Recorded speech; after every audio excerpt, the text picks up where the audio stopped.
dimanapun Anda berada, berjumpa lagi dalam program TVR 09 bersama saya Alfat Rizky dan tentunya dengan rekan saya. Dan saya Elisa Purba. Pemirsa, seperti biasa dalam 30 menit ke depan kami akan sajikan kepada Anda sejumlah berita nasional. Khususnya dari sudut pandang DPR RI sebagai referensi Anda dalam memahami dinamika politik, hukum, ekonomi, sosial, dan budaya di Indonesia. Dan pemirsa TVR Parlemen, inilah TVR 09 selengkapnya.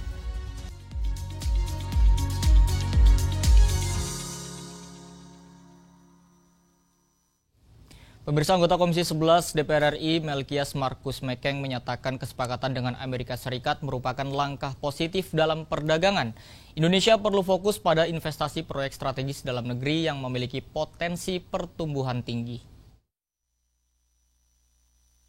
Kesepakatan ekonomi antara Amerika Serikat dengan Indonesia menuai perhatian publik. Bagaimana tidak, Indonesia bakal dikenakan tarif 19% untuk setiap produk tujuan ekspor Amerika Serikat. Sementara Amerika bebas biaya untuk setiap produk ekspornya ke Indonesia. Dari kacamata publik, kondisi ini jelas terlihat timpang. Namun, anggota Komisi 11 Melkias Markus Mekeng menyatakan ini merupakan langkah positif dalam perdagangan. Kuncinya, Indonesia perlu fokus pada investasi proyek strategis dalam negeri yang memiliki potensi pertumbuhan tinggi dan dampak positif bagi perekonomian nasional. Namun, hal itu perlu dibarengi implementasi cermat dan transparan untuk memastikan keberlanjutan perdagangan yang menguntungkan. Karena saya merasa yakin bahwa barang-barang yang diproduksi di Amerika itu pasti mahal. Nah, sementara di publik di sini kan yang masuk ke dalam Indonesia kan bukan hanya barang Amerika. Ada barang Cina, ada barang negara-negara lain yang kalau dianggap lebih murah, tentu mereka akan beli yang lebih murah. Jadi menurut hemat saya, selama produk yang kita jual kepada Amerika merupakan produk-produk primary yang dibutuhkan oleh masyarakat Amerika, ya kita tidak ada masalah karena yang menjadi korban adalah orang di sana, dan pabrik kita kan tetap bekerja, buruh-buruh di pabrik juga tetap bekerja. Itu kalau menurut hemat saya. Jadi kita harus lihat dari angle yang lain. Sejumlah perusahaan Indonesia dan AS telah melakukan penandatanganan kerjasama perdagangan untuk mewujudkan komitmen Indonesia dalam menyimbangkan neraca perdagangan kedua negara. Andri Triana, TVR Parlemen, melaporkan. Kita beralih ke Komisi 4 DPR RI pemirsa yang membahas penguatan kerjasama bilateral dengan Menteri Pertanian Australia. Ketua Komisi 4 DPR RI Siti Hediati mendorong peningkatan kualitas sumber daya manusia serta peluang kolaborasi riset pertanian dan ketahanan pangan. Komisi 4 DPR RI menerima kunjungan kehormatan dari Menteri Pertanian Australia di Gedung DPR RI Senayan, Jakarta. Pertemuan ini membahas penguatan kerjasama bilateral di sektor pertanian, termasuk investasi, teknologi pertanian, dan perdagangan hasil tani antara kedua negara.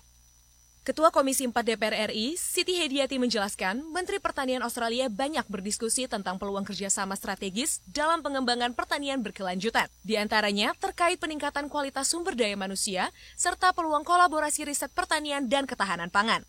Pada kesempatan ini, kedua negara sepakat menjadikan kerjasama pertanian sebagai salah satu pilar penting dalam hubungan bilateral Indonesia dan Australia.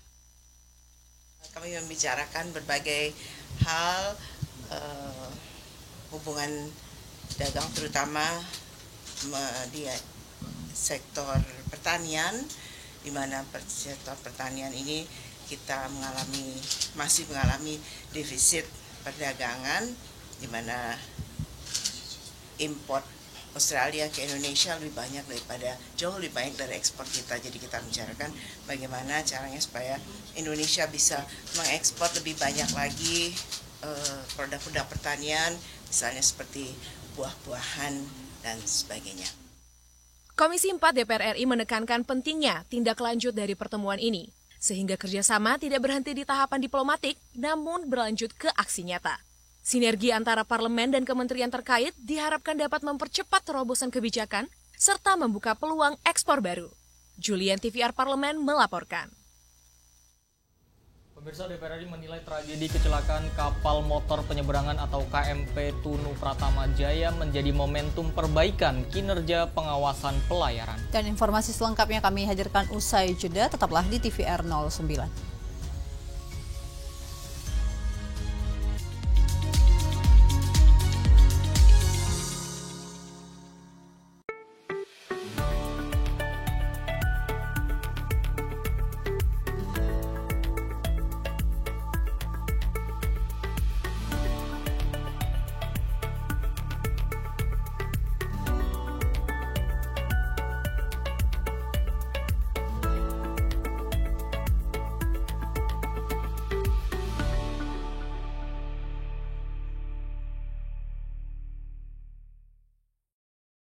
apakah pemerataan pendidikan ini sudah dirasakan semuanya? Secara umum saya kira pendidikan ini masih jadi problematika.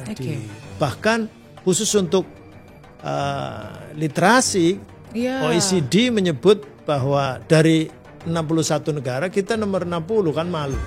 Atau 61 negara kita nomor 60 ya. Dari 74 negara kita nomor 70. Kalau Bapak melihat ini kan banyak juga sekolah swasta yang bilang kayak ini pakai kurikulum internasional dari university betul. Atau apa. Ini sudah borderless ya. Kita ini sudah tidak ada sekat antara negara satu dengan negara lain. Kita ini kan NKRI. Jadi pendidikan ya harusnya sama. Iya. Dari Sabang sampai Education for all itu ya dari Aceh sampai Papua. Sekolah itu kan bisa berkembang sama ketika mendapatkan afirmasi yang sama. Intervensi dari pemerintah juga yang sama. Profesi guru adalah salah satu profesi yang cukup banyak terjerat pinjaman online. Nah, guru ini jumlahnya juga masih belum terpenuhi sepenuhnya. Kemudian yang kedua, statusnya, kesejahteraannya, dan tunjangan sosialnya nggak jelas.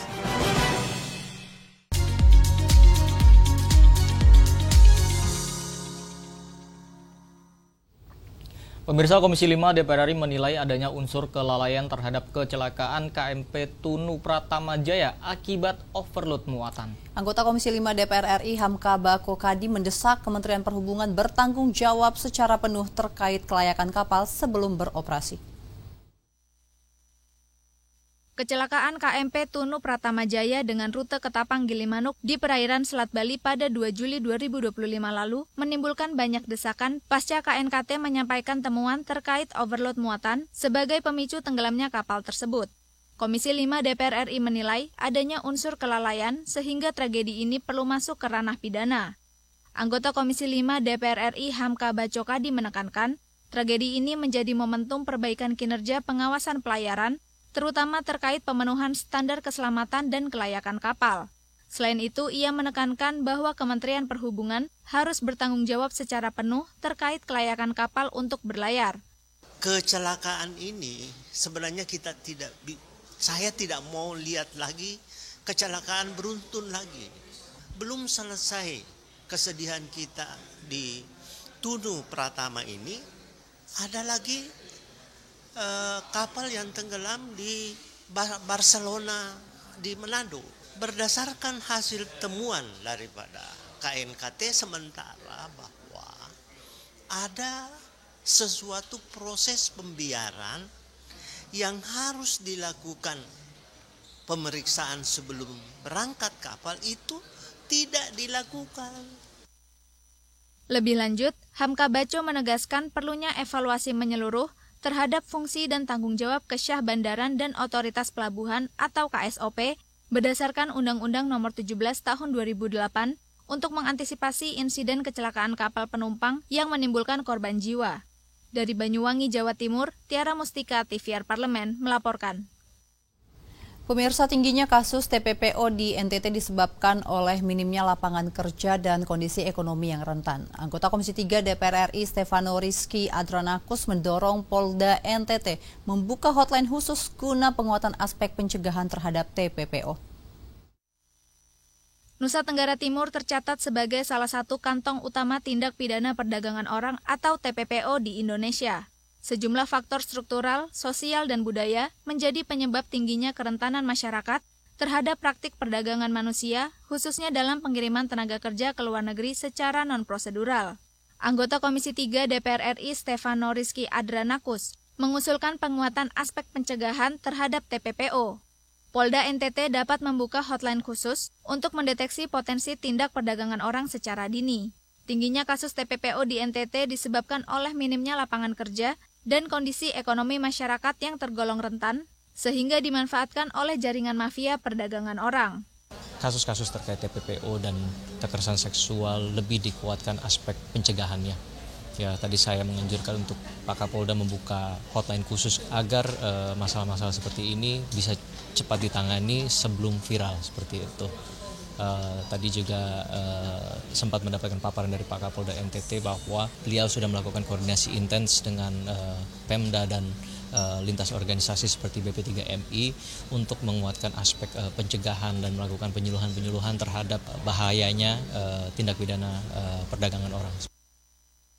Diketahui tindak pidana perdagangan orang tercatat sebagai kejahatan terbesar ketiga yang ditangani Polda NTT. Pada tahun 2024 terdapat 26 kasus TPPO yang ditangani, namun hanya 6 kasus yang berhasil diselesaikan. Angka ini menunjukkan masih rendahnya efektivitas penanganan kasus TPPO.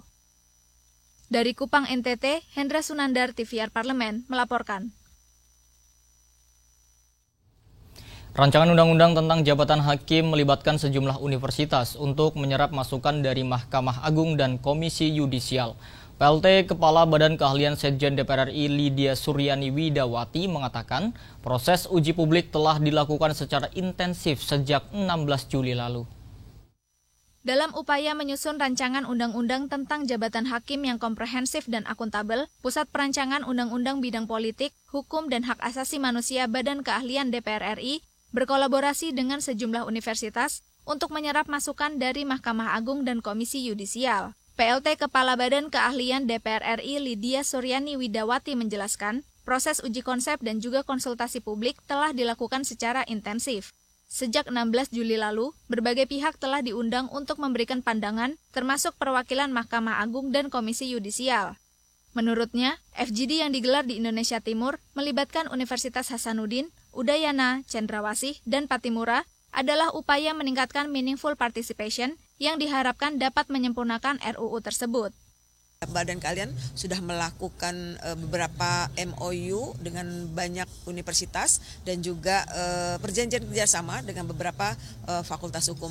Tentunya MOU dan perjanjian kerjasama ini sebagai upaya dari Badan Keahlian menjembatani dunia politik dan dunia akademis sehingga apa yang dilakukan oleh Badan Keahlian dalam penyusunan NA dan RUU ini dapat mengakomodir masukan dari seluruh stakeholder pihak-pihak yang terdampak. Kerjasama dan kolaborasi aktif antara DPR RI, Mahkamah Agung, Komisi Yudisial, serta kalangan akademisi menjadi kunci untuk menghasilkan RUU jabatan hakim yang kuat, adil, mampu menjawab tantangan di masa depan, serta mendongkrak profesionalisme dan independensi kehakiman. Dari Makassar, Vincent Aldi, TVR Parlemen, melaporkan. Presiden Prabowo Subianto resmi memberikan abolisi untuk mantan Menteri Perdagangan Tom Lembong dan amnesti untuk Sekjen PDIP Hasto Kristianto. Lantas apa yang dimaksud dengan abolisi dan amnesti? Informasi selengkapnya kami hadirkan usai jeda, tetaplah di TVR 09.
Saya terpilih menjadi kepala daerah di Kabupaten Lampung Selatan, menjadi bupati selama 1 periode sampai dengan 2015. Dan pada periode kemarin, tahun 2024, saya mencoba menjalankan DPR RI dari fraksi Partai Golkar. Hari ini saya sedang dipercaya untuk menjadi salah satu organisasi adat yang ada di Lampung, yaitu Majelis Penyimbang Adat Lampung. Eksekutif atau legislatif? Legislatif kalau sekarang. Karena di DPR ya. Ya kalau saat ini tetap saya pertama kali di sini ya tentu sedang belajar juga di legislatif. Hanya di TVR Parlemen.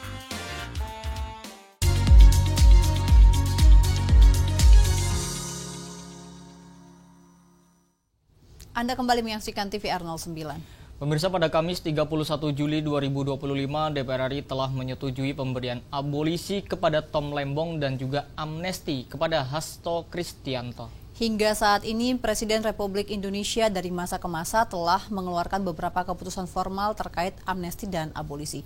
Sejauh ini jumlah penerbitan amnesti lebih banyak dan sering berkaitan dengan konflik politik atau kemanusiaan. Bagaimana sejarahnya, pemirsa? Simak liputan mendalam yang telah dikemas oleh tim redaksi TVR Parlemen dalam segmen Lensa Parlemen berikut ini.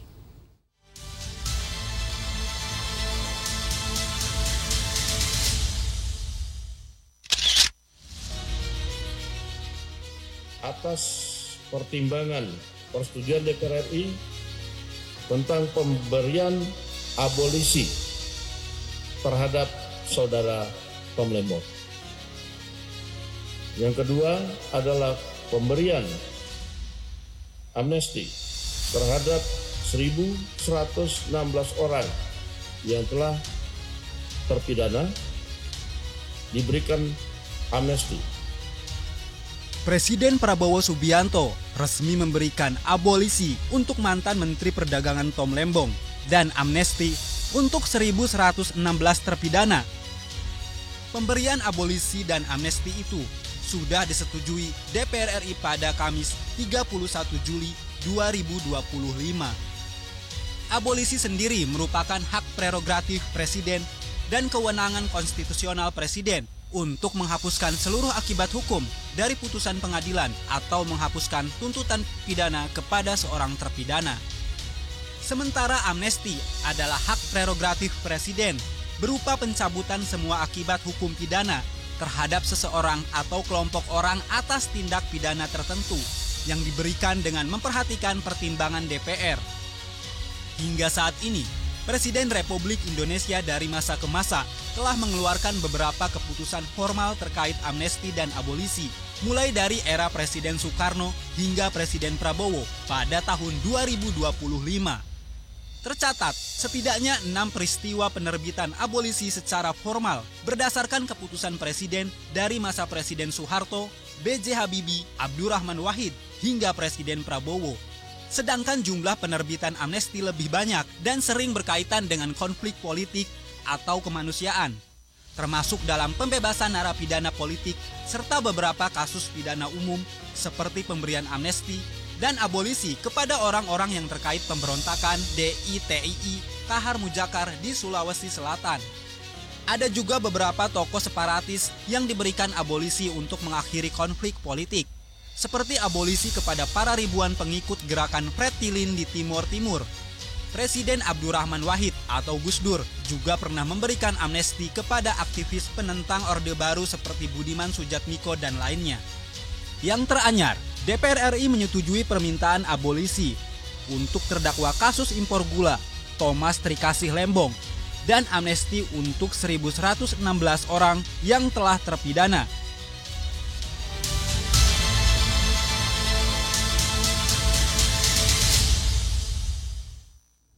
Elisa, biasanya kalau misalkan untuk memacu daya tarik sebuah daerah itu bisa melalui film.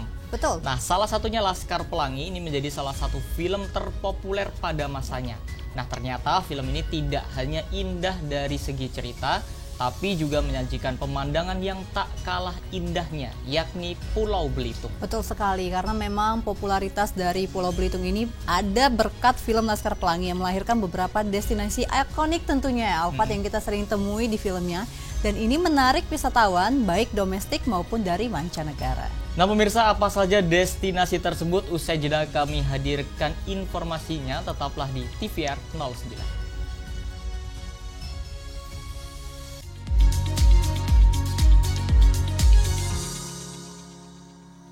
Apakah pemerataan pendidikan ini sudah dirasakan semuanya? Secara umum saya kira pendidikan ini masih jadi problematika. Bahkan khusus untuk literasi, OECD menyebut bahwa dari 61 negara, kita nomor 60 kan malu. Atau 61 negara kita nomor 60 ya. Dari 74 negara kita nomor 70. Kalau Bapak melihat ini kan banyak juga sekolah swasta yang bilang kayak ini pakai kurikulum internasional dari university betul. Atau apa. Ini sudah borderless ya. Kita ini sudah tidak ada sekat antara negara satu dengan negara lain. Kita ini kan NKRI. Jadi pendidikan ya harusnya sama. Iya. Dari Sabang sampai Education for all itu ya dari Aceh sampai Papua. Sekolah itu kan bisa berkembang sama ketika mendapatkan afirmasi yang sama. Intervensi dari pemerintah juga yang sama. Profesi guru adalah salah satu profesi yang cukup banyak terjerat pinjaman online. Nah, guru ini jumlahnya juga masih belum terpenuhi sepenuhnya. Kemudian yang kedua, statusnya, kesejahteraannya, dan tunjangan sosialnya nggak jelas.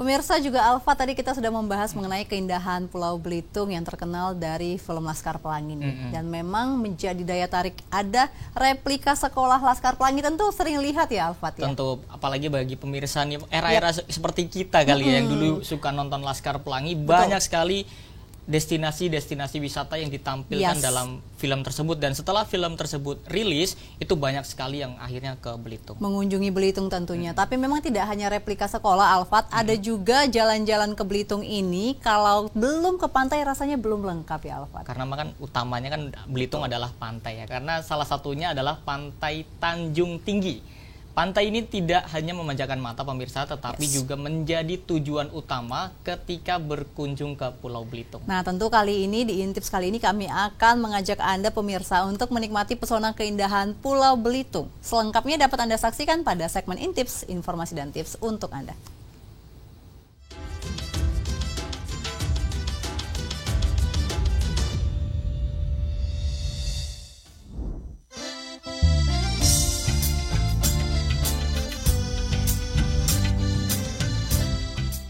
Pemirsa TVR Parlemen, siapa sih di sini yang tidak tahu film Laskar Pelangi?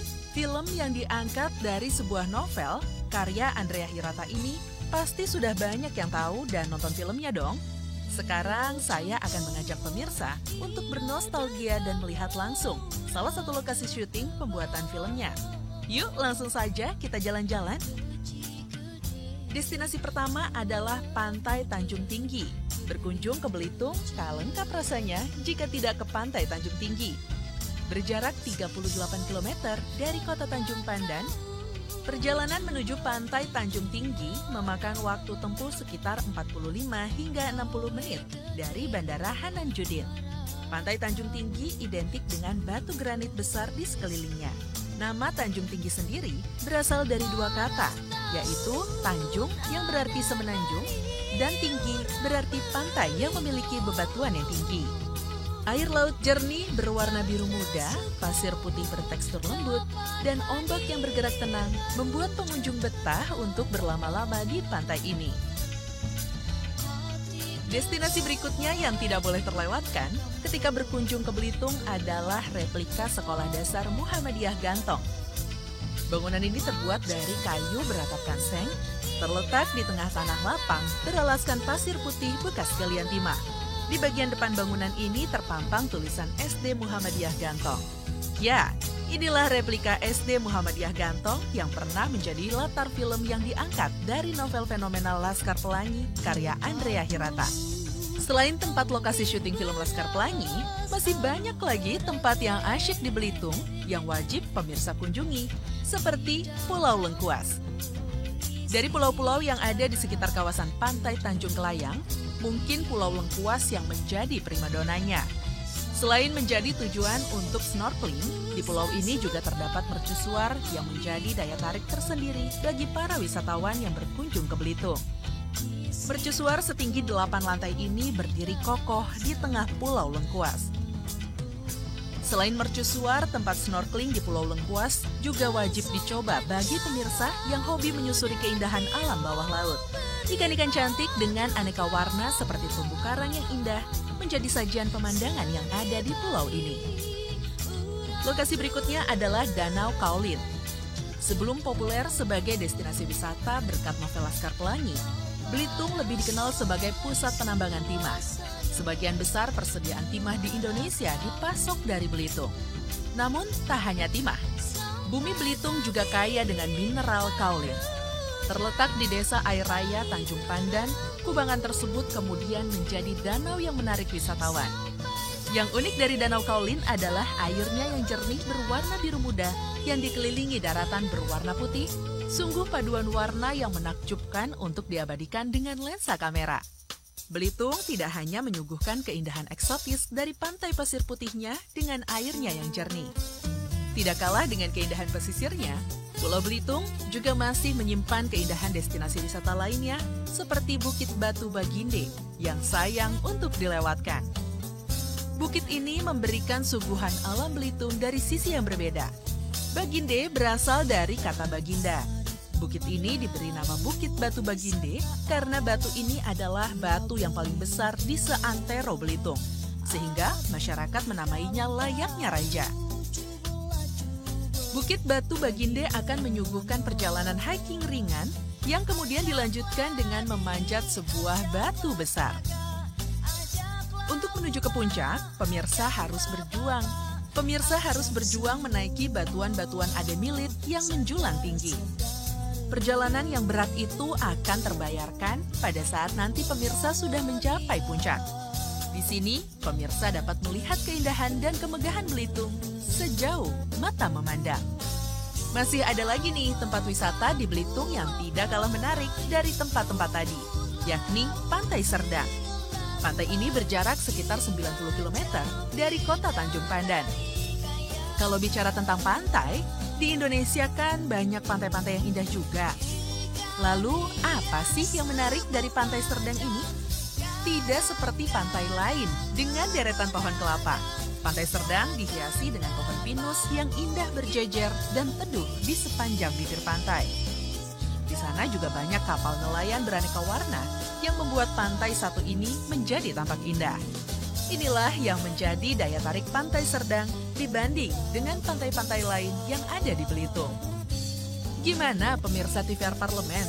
Banyak sekali ya destinasi wisata seru yang ada di Pulau Belitung ini. Rasanya tidak cukup waktu sehari untuk mengeksplor keindahan Belitung. Jadi, tunggu apa lagi? Yuk kita jalan-jalan ke Belitung dan nikmati semua keindahannya. Sampai jumpa di episode jalan-jalan berikutnya.